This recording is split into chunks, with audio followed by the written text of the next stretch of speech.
adalah gembalaku, takkan kekurangan aku.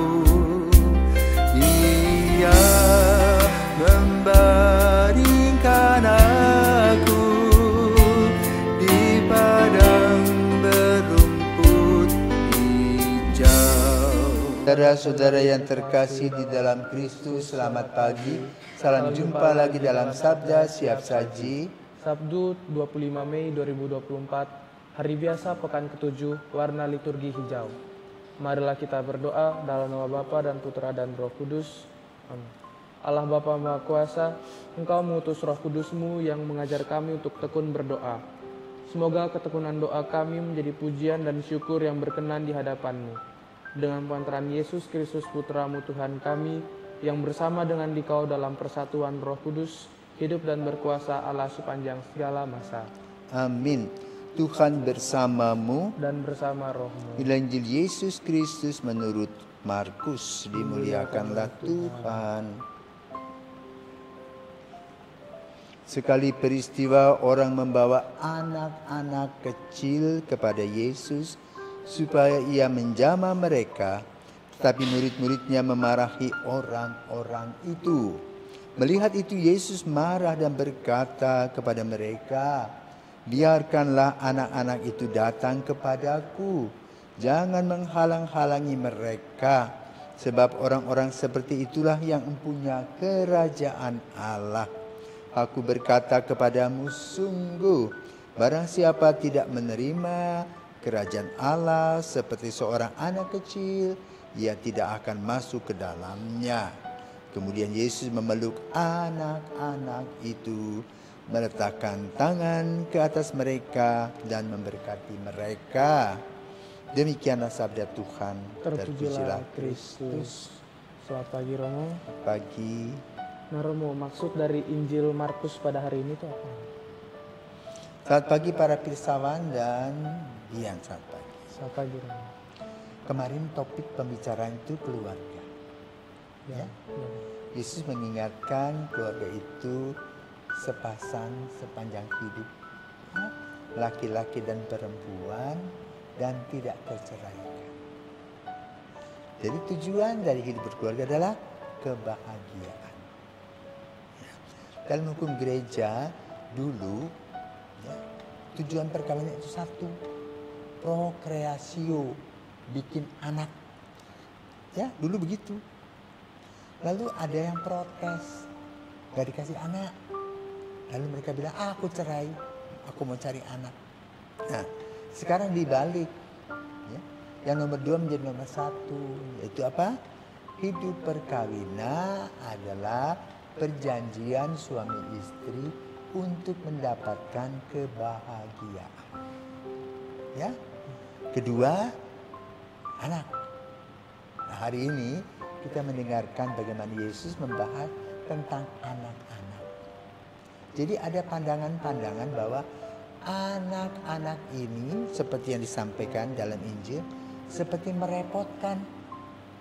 Padahalnya kalau kita perhatikan guru-guru TK di seluruh dunia kebanyakan awet muda. Ya. Kenapa?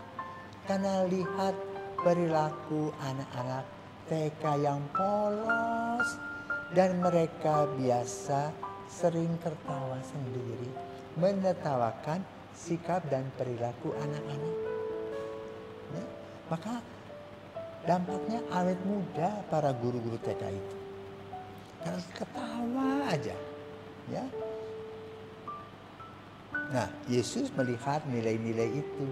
Bagaimana anak-anak ini polos, tulus, apa adanya, tidak berbohong, ya, jujur. Nah, itu yang kurang dilihat oleh banyak orang tua. Kenapa anak-anak itu masih ngompol, ya, masih berantakan kalau main, ya kan, belum bisa bertanggung jawab. Itu memang itulah anak. Ya. Maka anak-anak itu harus mendapat tempat yang layak. Kenapa? Mereka digambarkan seperti malaikat-malaikat. Karena itu keluarga-keluarga bertanggung jawab atas anak-anak mereka. Di mana mereka pertama mendidik iman mereka mengikuti Kristus. Tahu kejujuran, kedisiplinan, arti kehidupan, maka orang tua harus memberi kepada mereka hak-hak mereka, hak hidup mereka dengan makan yang sehat, tempat tinggal yang bersih, suasana yang tenang dan membawa damai. Karena mereka akan ikut apa yang dilakukan oleh orang tua. Kalau orang tua berpikir positif, melaksanakan hal positif, anak pun ikut. Sebaliknya, kalau orang tua juga negatif, misalnya malas ke gereja, sering ngerumpiin orang, bicarakan orang, bertengkar di rumah, anak-anak akan ikut. Bapak atau ibunya sering bercekak pinggang, lalu kalau di sekolah, di TK, dia tekak pinggang. Kan ikut orang tuanya, dipikir benar. Nah, kalau hal ini terjadi, yang bersalah adalah orang tua. Maka kembali kepada tugas-tugas kita sebagai orang tua yang bertugas mendampingi para malaikat yang Tuhan berikan kepada kita. Anak-anak itu buah cinta kasih orang tua. Ya. Karena apa? Mereka akan melanjutkan karya kasih kita dalam waktu. Karena dekade, 2 dekade saja sudah mereka akan menjadi orang yang lebih dewasa, yang berpikir ke depan. Sehingga apa yang ditanamkan oleh orang tua itulah yang akan dilanjutkan. Maka Yesus berkata, biarkanlah anak-anak itu datang kepadaku. Karena mereka satu, buah kasih Tuhan yang diberikan kepada orang tua. Kedua, generasi mendatang yang akan mengisi kehidupan dan kepemimpinan di dunia ini. Yang ketiga, anak-anak pada waktunya akan mengurusi kita yang setiap hari bertambah usia. Dalam 5 dekade, 6 dekade, 7 dekade, kita sudah tua dan kita harus estafet kepemimpinan. Usia kita semakin usur dan anak-anak itu maju serentak, maju tak gentar mengisi kepemimpinan dunia dan gereja. Kalau orang tua bisa mendampingi dan mendidik anak menjadi calon-calon pemimpin, berbahagialah.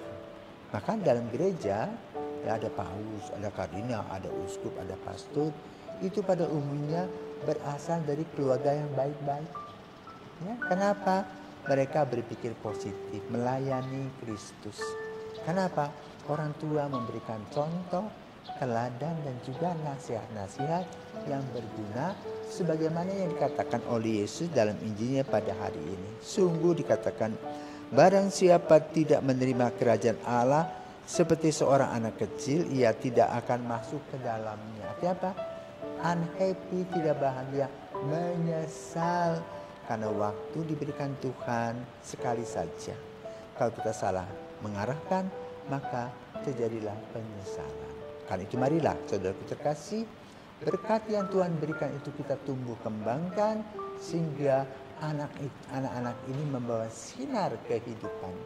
Dan kita merasa puas dan bangga atas jerih payah kita ketika kita masih muda mendampingi anak-anak kita. Selamat pagi anak-anak, Tuhan memberkati kita semua.